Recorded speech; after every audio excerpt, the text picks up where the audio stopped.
बहुत समय पहले की बात है। एक बुढ़िया थी। उसके खुद के कोई बच्चे नहीं थे, पर उसके पास एक बछड़ा था जिसका नाम डैनी था। बुढ़िया बहुत गरीब थी, पर डैनी का वो बहुत अच्छा ख्याल रखती थी। जब डैनी छोटा था, वो मदद करना चाहता था, पर बुढ़िया ने उसे कभी कोई काम नहीं करने दिया। और धीरे धीरे बुढ़िया की देखरेख में डैनी बड़ा हो गया और जल्दी ही वो एक बड़ा और खूबसूरत सांड बन गया। एक दिन की बात है। अरे नहीं, मेरे बक्से में तो बिल्कुल भी पैसे नहीं बचे। मुझे कुछ काम ढूंढना पड़ेगा, वरना मेरे पास खाने के लिए कुछ भी नहीं होगा। हाँ, दादी अम्मा मुसीबत में हैं। मुझे उनकी मदद करनी चाहिए और कुछ पैसे कमा कर लाने चाहिए।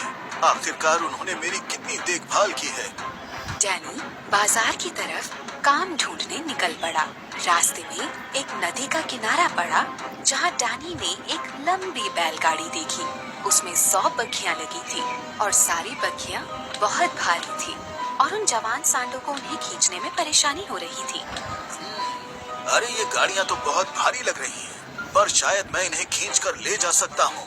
डैनी बैलगाड़ी के मालिक के पास गया। नमस्कार मालिक, मेरा नाम डैनी है। मैं आपकी ये गाड़ियाँ खींच सकता हूँ। इसके लिए आप मुझे कितने भी पैसे दे सकते हैं। मुझे अपनी दादी माँ के लिए पैसे चाहिए। गाड़ियाँ बहुत भारी हैं डैनी, पर मुझे इन्हें अभी तुरंत बाजार पहुँचाना है। पर अगर तुम इन्हें खींच सकते हो तो मैं तुम्हें एक मौका जरूर दूंगा। और डैनी उनमें से एक गाड़ी के पास गया और उसने पूरी ताकत से उसे खींचा और सभी को चौंकाते हुए डैनी ने अपने साथ गाड़ी को खींच लिया। डैनी गाड़ियों को लेकर इतनी तेज भागा कि वो पलक झपकते ही बाजार तक पहुंच गया। शुक्रिया डैनी, तुमने वो कर दिखाया जो कोई और नहीं कर पाता। तुमने मुझे एक बड़ी मुसीबत से निकाला। इसके बदले मैं तुम्हें सोने के सिक्कों से भरी ये थैली देता हूँ। डैनी इतना खुश हुआ कि वो बैग को अपने गले में लटकाए भागता हुआ बूढ़ी अम्मा के पास पहुंच गया।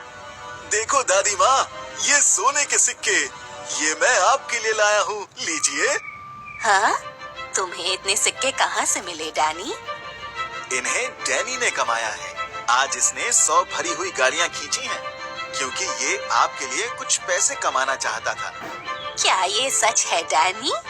हाँ दादी माँ, मैं नहीं चाहता कि अब आप और काम करें या खाने के लिए परेशान हो। उस दिन के बाद उस बुढ़िया को कभी काम करने की जरूरत नहीं पड़ी और डैनी की मदद से उसकी गरीबी भी दूर हो गई। प्यार और अच्छाई का हमेशा इनाम मिलता है।